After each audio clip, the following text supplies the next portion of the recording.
Hello everyone, कैसे हैं आप सब। एक बार पुनः शिव कोचिंग क्लासेस पर स्वागत है। उम्मीद करता हूं आप सब अच्छे होंगे, मस्त होंगे, बेहतर होंगे, आपकी पढ़ाई बेहतर चल रही होगी। क्लास 12 फिजिक्स एनसीईआरटी में चैप्टर सेकंड चल रहा है, जिस चैप्टर का नाम है स्थिर वैद्युत विभव तथा धारिता। बच्चों, आज का टॉपिक है आवेशों के पुनर्वितरण में उभयनिष्ठ विभव का व्यंजक। बहुत ही बारीकी से समझेंगे क्योंकि बच्चों ये जो थ्योरम है काफी इंपॉर्टेंट है। इसका जो प्रयोग है बच्चों, अगला जो थ्योरम आएगा कि आवेशों के पुनर्वितरण में ऊर्जा हानि कितना होता है, दोनों जो यदि एक साथ करेंगे तो लंबा हो जाएगा। इसलिए हम पहले आवेशों के पुनर्वितरण में उभयनिष्ठ विभव के लिए सूत्र निकालेंगे। बच्चों, पहले इसके बेसिक चीजों को आप समझिए थोड़ा सा। जैसे मैं यहां पर बात करता हूं कि पुनर्वितरण यहां पर दिया हुआ है, यानी हमारे पास कोई दो चालक हैं, ठीक है, और चालक पर मान लीजिए आवेश है, और ये पुनर्वितरण कब होगा, जब इन दोनों को जोड़ेंगे। तो पहले तो हम मानकर चलेंगे कि दो चालक ए और बी दो गोलीय चालक हैं, या कि मान लीजिए आपके पास दो पृथकृत चालक हैं, कुछ भी कह सकते हैं, ठीक है, या ऐसा भी कह सकते हो दो पृथकृत गोलीय चालक हैं, ठीक, जिन पर आवेश हमने दिया है Q1 और Q2। अब हम जानते हैं कि भाई साहब आवेश ग्रहण करने की, आवेश धारण करने की जो क्षमता होती है वो धारिता कहला जाती है। तो यदि इसमें Q1 आवेश दिया है तो इसकी धारिता Q1 होगी और इसकी धारिता Q2 होगी। वैसे आवेश को ले जाने में जो किया गया कार्य है वो विभव कहलाता है। तो कहीं ना कहीं यदि किसी चालक पर आवेश दिया जाता है तो ऑलरेडी विभव उत्पन्न हो जाता है। वैसे आप लोग जब केमिस्ट्री में पढ़ते हो ना कि इलेक्ट्रोड विभव, तो इलेक्ट्रोड के द्वारा या तो इलेक्ट्रॉन ग्रहण किया जा रहा है या तो इलेक्ट्रॉन त्यागा जा रहा है। इलेक्ट्रॉन ग्रहण करने की क्षमता या इलेक्ट्रॉन त्यागने की क्षमता इलेक्ट्रोड विभव कहला जाती है, मतलब उस इलेक्ट्रोड का विभव। ऐसे ही यहां पर हम जैसे ही आवेश देते हैं तो आवेश इस पर आया, इसका मतलब इसमें विभव उत्पन्न हो गया, आवेश को देने में किया गया कार्य। यानी आवेश को चालक तक जहां तक हमने लाया तो आवेश चालक पर आ गया, तो कुछ ना कुछ कार्य हो जाता है और कार्य ही विभव का रूप होता है। तो हम मान के चलते हैं कि माना ए और बी दो गोलीय पृथकृत चालक है, दो गोले लिख देता हूं ताकि आपको समझ में आए। दो गोले पृथकृत चालक हैं। चालक ए को Q1 आवेश देने पर विभव कितना हो जाता है, V1 हो जाता है। तथा जो आपका दूसरा बच्चों चालक है, तथा B को Q2 आवेश देने पर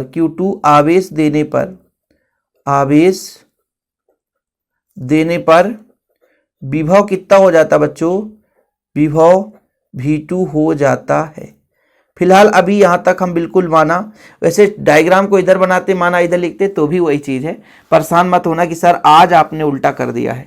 हम सिर्फ पहले समझाना चाहते हैं डायग्राम को कि भाई हमारे पास दो आवेशित या दो पृथकृत गोलीय चालक हैं, है ना। यदि हम इस पर आवेश Q1 देते हैं तो इसका विभव जो है आपका V1 हो जाता है और इसकी धारिता मान लीजिए C1 है। और यदि B हमारा दूसरा जो चालक है, यदि इस पर हम दूसरा आवेश देंगे, आवेश का मान समान तो नहीं हो सकता है क्योंकि एक दूसरे से अलग अलग है, तो यहाँ पर हम Q2 आवेश दिए तो इसका जो विभव है वो V2 हो जाता है। अब मान के चलते हैं इनकी धारिता C1 और C2 है। अब यहाँ पर हमारा फिक्स धारिता है नहीं, कितना आवेश यहाँ पर है, तो हम यहाँ पर मान के ही चलेंगे बच्चों। तो हम मान लेते हैं यहाँ पर कि माना A और B की धारिता क्रमशः C1 व C2 है। तो यहाँ पर लिखेंगे बच्चों, माना ए व बी की धारिता क्रमशः C1 व C2 है। अब आपको एक चीज तो क्लियर रखना है याद कि ये धारिता है क्या, आवेश ग्रहण करने की क्षमता। क्या बच्चों, आवेश ग्रहण करने की क्षमता। वैसे जब आप लोग पढ़े होंगे कि मान लीजिए किसी भी गोलीय चालक की धारिता आवेश के उस आंकिक मान के बराबर होता है जो कि विभव में इकाई वृद्धि कर दे। तो कुल मिलाकर के आवेश है यदि किसी चालक पे, तो कुल आवेश का मान उसकी धारिता कहला जाती है, यानी आवेश ग्रहण करने की क्षमता धारिता कहला जाती है। अब जब धारिता हम पढ़ाते हैं बच्चों तो आप लोगों को बताते हैं कि किसी भी चालक पर जो आपका विभव होगा उस पर दिए गए आवेश के समानुपाती होगा, मतलब जितना ज्यादा हम आवेश देंगे उतना ज्यादा उसमें विभव में वृद्धि होगी, या विभवांतर, चालक के सिरों पर विभवांतर की बात की जाए तो जो आपका Q समानुपाती भी होता है, समानुपाती हटता है तो C एक नियतांक लग जाता है। तो Q1 के लिए C1 V1 हो जाएगा और Q2 के लिए हो जाएगा C2 V2 हो जाएगा कि नहीं बच्चों। तो यदि मान लीजिए A और B की धारिता क्रमशः C1 और C2 है, तब तब यहां पर देखिएगा Q1 बराबर कितना हो जाएगा बच्चों, तब Q1 बराबर हो जाएगा C1V1 व Q2 बराबर हो जाएगा C2V2। ठीक है, Q1 बराबर हो जाएगा बच्चों C1V1 और Q2 बराबर हो जाएगा C2V2। और यदि हम कुल आवेश की बात करें तथा कुल आवेश यानी कहने का मतलब दोनों चालक पर Q1 और Q2 है, तथा कुल आवेश की यदि हम बात करें तो आप कह सकते हो कि जो कुल आवेश होगा शर वो दोनों चालक के आवेश के योग के बराबर होगा। भाई दोनों चालक पर अलग अलग आवेश है, तो टोटल जो चालक है मतलब टोटल जो आवेश है वो दोनों चालकों के आवेश के बराबर होगा। यहाँ पे वैल्यू पुट कर दो C1V1 प्लस C2V2। यहाँ तक क्लियर हो बच्चों। अभी ये कहाँ तक का कंडीशन हो रहा था, चालकों को जोड़ने से पहले, ये हमारा है भाई जोड़ने से पहले चालकों की स्थिति पे हम बात कर रहे थे। लेकिन जैसे ही चालकों को जोड़ दिया जाता है तो आप जानते हो कि अधिक विभव से कम विभव की ओर आवेश प्रवाहित होने लगता है। आवेश का जो प्रवाह होता है अधिक विभव से कम विभव की ओर प्रवाहित होने लगता है। मान के चलते हैं ए से बी की ओर चलने लगता है। इस स्थिति में विभव क्या हो जाता है, समान हो जाता है। जैसे यहाँ पे विभव V1 और V2 था, यहाँ पर विभव समान हो जाता है।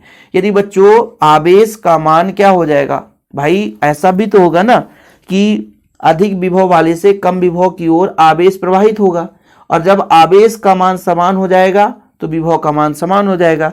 कुल मिलाकर के जैसे ही चालकों को जोड़ा जाता है तो आवेश अधिक विभव वाले से कम विभव की ओर चलने लगते हैं, और यह प्रवाह कब तक होता है, यानी प्रवाह यानी बहाव, आवेश का प्रवाह कब तक होगा, जब तक कि विभव समान ना हो जाए। तो यहाँ पर मान के चलते हैं कि जैसे ही चालक को जोड़ते हैं तो आवेश का प्रवाह अधिक विभव वाले चालक ए से कम विभव वाले चालक की ओर प्रवाहित होने लगता है, और यह प्रवाह कब तक होता है, जब तक कि दोनों का विभव समान नहीं हो जाता।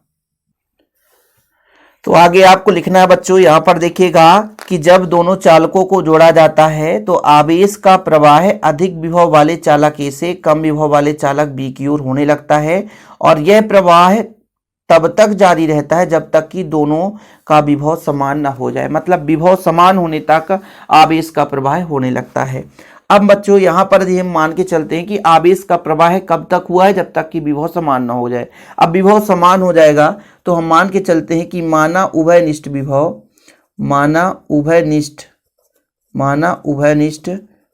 भी है, उभयनिष्ठ विभव भी है।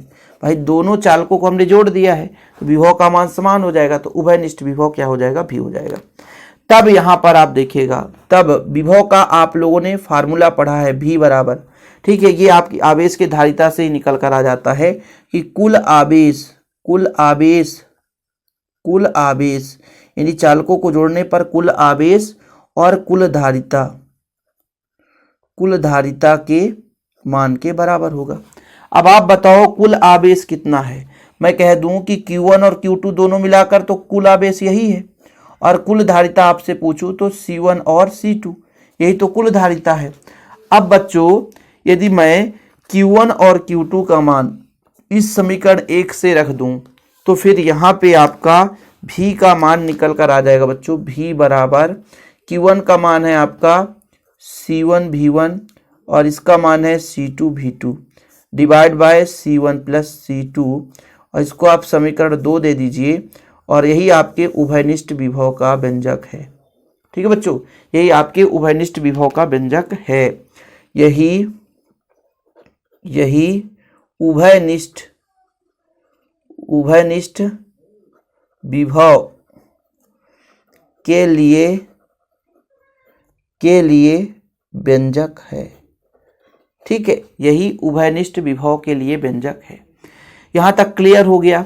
अब बच्चों यहां तक उभयनिष्ठ विभव का हम यही फार्मूला लगाएंगे आगे चलकर। ठीक है, अब मान के ये चलते हैं कि मान लीजिए आवेश का प्रवाह तो होगा, लेकिन यदि विभव समान हो जाएगा तो फिर आवेश का प्रवाह बंद हो जाएगा। सही है कि नहीं, विभव का मान समान हो गया दोनों चालकों पर तो फिर मान लीजिए प्रवाह का काम बंद, यदि प्रवाह होना बंद हो जाएगा। तो यदि मैं मान के चलता हूं कि पुनर्वितरण हो जाता है, आवेशों को जोड़ने पर पुनर्वितरण हो गया, और जोड़ने पर यदि आवेश चालकों को जोड़ने पर चालकों को जब हमने जोड़ा, चालकों को जोड़ने पर